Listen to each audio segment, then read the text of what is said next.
Hello সবাইকে। তোমরা যারা ভাবছিলে যে আমার বিয়ে হয়ে গেছে, আসলে এমনটা কিছুই না। এটা ছিল একটা প্রমোশনাল ব্রাইডাল শুট। সকাল 10টার মধ্যেই রিদম ভাই আমাদের বাসায় চলে আসেন, আর আসার পরে ফার্স্ট শুরু করে আমার হেয়ার করা থেকে। ভাইয়া এখানে কত সুন্দর করে আমার হেয়ারটা সেট করে দিচ্ছিল, আর আমি যে এত কানা চুল বাঁধার সময়ও চশমাটা খুলে রাখি, তাই চিরুনিতে লেগে লেগে চশমাটা বারবার পড়ে যাচ্ছিল। আর আজকে ভাই আমাকে একটা হিন্দু ব্রাইড সাজাবে। এটা আমার অনেক দিনের ইচ্ছে ছিল যে একটু বউ সেজে দেখতে, যে আসলে আমাকে বউ সাজে কেমন লাগে। কথা বলতে বলতে আমার কিন্তু চুল বাঁধা শেষ, এখন ফেস মেকআপের পালা। এর মধ্যে মা ডিম টোস্ট আর চা দিয়ে যায়। চা খেতে খেতে ভাইয়ের সাথে একটু গল্প করছিলাম, তবে আমাদের হাতে বেশি সময় ছিল না, তাই খুব তাড়াতাড়ি মেকআপ করতে বসে যাই। আর ভাইয়া কিন্তু একদম গুছিয়ে নিখুঁত ভাবে কাজগুলো করছিল। তোমরা শুধু দেখো যে আমার এই ফেসটা ভাইয়া কত সুন্দর করে ফেলে। আমি নিজেই বলেছিলাম যে আমার স্কিন টোন থেকে হালকা একটু ব্রাইট করতে। এক এক করে ব্লাশ হাইলাইটার দেওয়ার পরে এখন চোখ আট করবে। মেকআপ করার সময় নিজেকে দেখলে একদম ভূতের মতন মনে হয়, তবে সম্পূর্ণ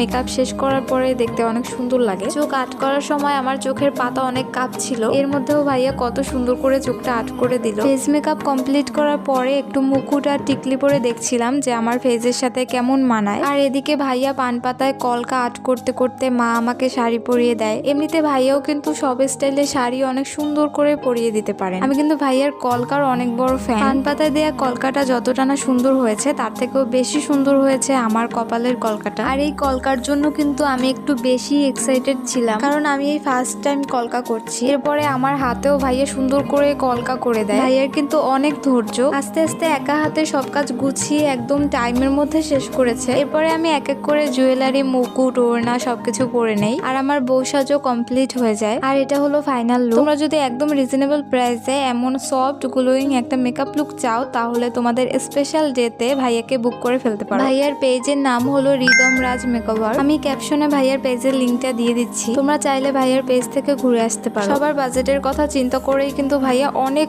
কম চার্জ করে, আর সব জায়গাতেই কিন্তু হোম সার্ভিস দিয়ে থাকে। অনেকক্ষণ ছবি তোলার পরে ভাইয়া এখন চলে যাবে। ভাইয়াকে বিদায় জানিয়ে আমি আবার নিজের মতো কয়েকটা ছবি তুলছিলাম। আর দেখো, সারাদিনে আমার মেকআপের কিচ্ছু হয়নি, একদম ফেজের সাথে বসে গেছে। আমার সব থেকে কষ্টকর পার্ট হচ্ছে ইয়ারিং পরা। ইয়ারিং পরলে কানটা অনেক ব্যথা হয়। আমি ভাবলাম যে চুল খুলে কয়েকটা ছবি তুলি। আমার কাছে চুল খোলার পরে আরো বেশি সুন্দর লাগছিল। তোমরা কিন্তু রিদম রাজ মেকওভার থেকে নিজেদের পছন্দ মতো কাস্টমাইজ করে যে কোনো মেকআপ লুক, হেয়ার স্টাইল করতে পারো। তো আজকে এই পর্যন্তই। ধন্যবাদ সবাইকে ভিডিওটা এতক্ষণ দেখার জন্য।